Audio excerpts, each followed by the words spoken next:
नमस्कार, मैं रवि राय ज्योतिष सरोवर में आप सभी का हार्दिक स्वागत करता हूं। अपने आज की वीडियो में हम चर्चा करेंगे देवगुरु बृहस्पति के बारे में।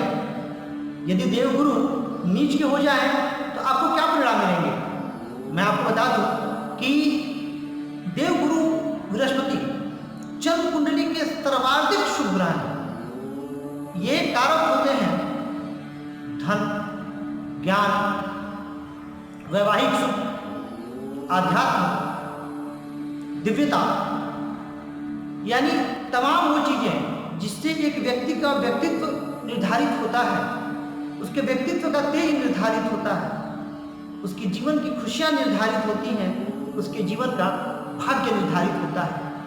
ये तमाम चीजों के जो नियंत्रण करता है वो देवगुरु बृहस्पति है। देवगुरु बृहस्पति का शुभ प्रभाव व्यक्ति को अत्यंत प्रभावशाली एवं प्रसिद्ध यशस्वी बनाता है। परंतु सवाल यह है कि यदि ये देवगुरु अपनी नीच राशि पर स्थित हो जाए, उस जातक का जीवन कैसा रहेगा, उसका भाग्य कैसा रहेगा, उसके जीवन में कुछ लाभ भी मिल पाएगा क्या, या वह जीवन भर परेशान ही रहेगा। इन तमाम मुद्दों पर आज मैं विशेष चर्चा करने वाला हूँ और साथ ही गुरु से जुड़े एक ऐसे रहस्य को बताऊंगा जो आपको सिर्फ इसी मंच पर मिलेगा। तो देवगुरु हैं, उन्हें एक विशेष दृष्टि प्राप्त है। जो दृष्टि आप जानते हैं उससे भी एक अलग दृष्टि प्राप्त है, तो आज मैं इस वीडियो में बताऊंगा। तो जुड़े रहिए कार्यक्रम के साथ। देखिए, गुरु मकर राशि पर नीच के होते हैं और मकर राशि पर 5 अंशों तक परम नीच के होते हैं। अब 5 अंशों तक परम नीच का होने का मतलब ये हुआ कि वो अपना सुख फल देने में वहां बिल्कुल असमर्थ रहेंगे।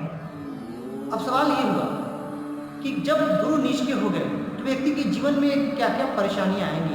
तो मैंने आपको शुरुआत में ही कहा कि गुरु किन चीजों के कारक है, तो जाहिर सी बात है कि वहां से संबंधित चीजों में कमी आएगी, वहां से संबंधित जो भी घटक हैं उसमें कमी देखने को मिलेगी। जैसे व्यक्ति की विद्या अध्ययन में रुकावट आएगी, या वो शिक्षा प्राप्ति भी कर ले तो उस शिक्षा का वह संपूर्ण उपयोग नहीं कर पाएगा। क्योंकि गुरु कारक होते हैं दाम्पत्य सुख के भी, वैवाहिक सुख के भी, तो ऐसे व्यक्तियों के जीवन में दाम्पत्य सुख में भी कमी आती है। या तो उनकी विवाह होने में काफी देरी आएगी, या यदि विवाह हो भी जाएगा तो भी वह उनका जो दाम्पत्य जीवन है उसमें कुछ न कुछ कलह तनाव चलता रहेगा। नीच के गुरु वाले व्यक्ति अपने जीवन में कितना भी अच्छा काम कर लें, उनको अपेक्षित यश और मान सम्मान नहीं मिल पाता है। उन पर दोषारोपण, इल्जाम, ये सारी चीजें ज्यादा मात्रा में होती हैं। मानसिक शांति ऐसे व्यक्तियों को नहीं रहती।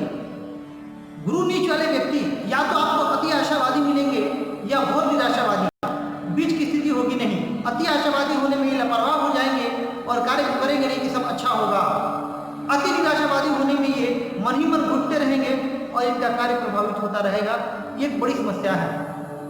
इनका डाइजेस्टिव सिस्टम कमजोर रहता है, स्वास्थ्य संबंधी परेशानियां भी इन व्यक्तियों को आती है। कुंडली में यदि कहीं सूर्य भी कमजोर हुए तो सरकारी नौकरी मिलने में बहुत दिक्कत आती है। कई बार ऐसे व्यक्तियों को इल्जाम वगैरह का भी सामना करना पड़ता है, ये लोग षड्यंत्र के भी शिकार हो जाते हैं। ये सारी परिस्थितियां नीच के गुरु से बनती है। परंतु मैंने कहा कि सिर्फ नीच का हो जाना का अर्थ यह नहीं है कि आपको शुभ फल नहीं मिलेंगे। नीच का अर्थ है कि गुरु वहां उदासीन है। थोड़े से भी शुभ प्रभाव में अगर वो आ गए तो एक्टिवेट हो जाएंगे और फिर आपको बड़ा अच्छा रिजल्ट देंगे। मैं आपको बता दूं कि गुरु यदि मकर राशि पर नीच के हैं और अपने स्वामी से दृष्ट हो जाएं, यानी शनि और गुरु का संबंध बन जाए, तो अत्यंत श्रेष्ठ। बहुत ही प्रमुख और बड़ी हस्तियों की कुंडली में मैंने ये योग देखा है और वो लोग सफलता की तमाम ऊंचाइयों पर है। क्योंकि वहां पर गुरु का नीच भंग हो जाएगा, या तो शनि वहां स्थित है तो भी भंग होगा, या शनि की दृष्टि है तो भी भंग होगा। और जैसे ही गुरु का नीच भंग होगा, गुरु से संबंधित चीजों में बहुत तेजी से वृद्धि होगी। गुरु चूंकि सर्वाधिक शुभ ग्रह है, और गुरु होता कौन है, गुरु क्या होते हैं। यदि आप गुरु हैं, आप किसी को ज्ञान दे रहे हैं और सामने वाला आपका विद्यार्थी गलती कर रहा है, तो आप उसको क्या दंड देंगे, या आप जो दंड देंगे भी उस दंड में एक ममता छिपी रहेगी कि मेरे छात्र का कल्याण हो जाए। तो गुरु पालक है, ऐसे ग्रह हैं देंगे भी तो आपको सुधारने के लिए देंगे और फिर आपके जीवन में निखार आएगा। नीच के गुरु वाले व्यक्तियों के केस में ये स्पेशली लागू होता है। वो एक बार जीवन के संघर्षों से जब आगे बढ़ते हैं बहुत ही अच्छा फल उनको मिलता है, अपने जीवन के उत्तरार्ध में अच्छे फलों की तरफ बढ़ते हैं और सुखी संपन्न भी होते हैं।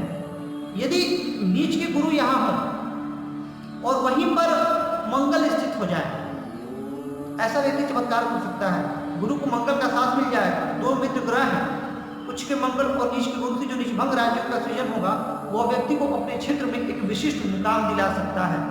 इसीलिए मैंने कहा था कि आप परेशान न हो, अपनी कुंडली देखें। कुंडली में कहीं कोई भी स्थिति बन रही हो नीचभंग की, या गुरु अपने उच्च नवमान पर बैठे हों, कर्क राशि पर स्थित हों, तो भी नीचभंग होगा और व्यक्ति को अपने जीवन में अच्छा फल मिलेगा।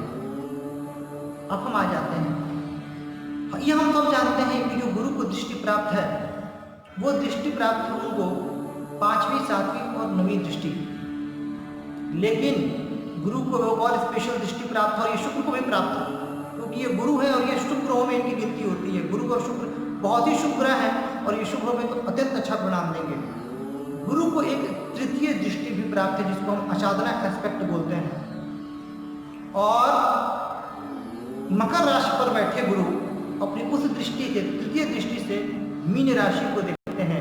यानी जिन भी जातकों की कुंडली में मकर राशि पर गुरु किसी भाव में स्थित है, जाहिर सी बात है उस भाव के शुभ फलों में कमी आएगी, परंतु जहाँ जहाँ उनकी दृष्टि जाएगी उस भाव से संबंधित उनको शुभ फल भी मिलेंगे। और ये चीज तब ज्यादा बढ़ जाएगी जब गुरु का नीचभंग राजयोग होगा। तो ये भी एक विशेष परिस्थिति है गुरु के साथ। गुरु नीच के व्यक्ति का शनि के साथ जो संबंध बनता है वह व्यक्ति को अत्यंत धार्मिक, आध्यात्मिक, गुरु विद्याओं का को जानने वाला, जानने का इच्छुक रहने वाला बनाता है और ऐसा व्यक्ति अपने जीवन काल में निरंतर ऊंचाइयां प्राप्त करता है। तो मेरा तमाम उन दर्शकों से जो ये आज का वीडियो देख रहे हैं या तमाम नवीन दर्शक जो आज जुड़े हैं, मैं उनसे ये कहना चाहूँगा कि यदि गुरु नीच के हैं तो आप बिल्कुल परेशान ना होइए। आप अपनी जन्म कुंडली का अवलोकन कीजिए और जन्म कुंडली के अवलोकन के पश्चात देखिए कि क्या कहीं से भी नीचभंग की कोई कंडीशन बन रही है क्या, और यदि वो कंडीशन बन रही है तो आप निश्चिंत हो जाएं। और आपको मैं कुछ उपाय बताने जा रहा हूँ जिससे आप गुरु के शुभ फलों में वृद्धि कर सकते हैं, या गुरु यदि अशुभ फल आपको दे रहे हैं तो आप उन अशुभ फलों में कमी महसूस करें और शुभता को प्राप्त करें। देखिए, सबसे पहले आप अपने माता पिता, गुरुजनों और बुजुर्गों का खूब सम्मान करें, जितना हो सकता है करें। उससे क्या होगा कि उनका आशीर्वाद लें। जितना ज़्यादा आप गुड विश लेंगे अपने बड़ों से, बुजुर्गों से, उतना ज़्यादा गुरु आपके एक्टिवेट होंगे। ये साधारण उपाय है, कोई भी कर सकता है। दूसरी बात, आप हो सके तो विष्णु सहस्त्रनाम का पाठ करें और ओम नमो भगवते वासुदेवाय का मानसिक जब अनवरत करते रहें जब आपको खाली समय मिले। कार्य स्थल पर भी कई बार ऐसा होता है कि हमें 2 दिन 4 मिनट का समय मिल जाता है, उस समय का सदुपयोग करते हुए आप इस मंत्र का जाप करते रहें। क्योंकि एक बात होता है कि यदि नीच के हैं और नीचभंग नहीं हो रहा है, अशुभ फल तो मिलेंगे, वैवाहिक जीवन में समस्याएं उत्पन्न होंगी, बहुत सारी चीजें आएंगी जहाँ के गुरु कारक है।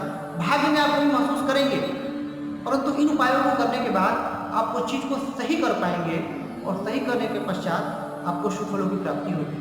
केसर का तिलक जरूर लगाएं। केसर का तिलक भी लगाएंगे तो भी आपको अत्यंत लाभ मिलेगा। और गुरु से संबंधित कुछ विशेष उपाय मैं आगे के वीडियो में लेकर के आऊँगा। विशेष लग्नों को, किन किन लग्नों को कौन कौन सा उपाय करना चाहिए, मैं यही बताऊँगा। तो चैनल से जुड़े रहें, लाइक, सब्सक्राइब और शेयर करके हमें अपना प्यार जरूर दें। आज के लिए इतना ही। नमस्कार।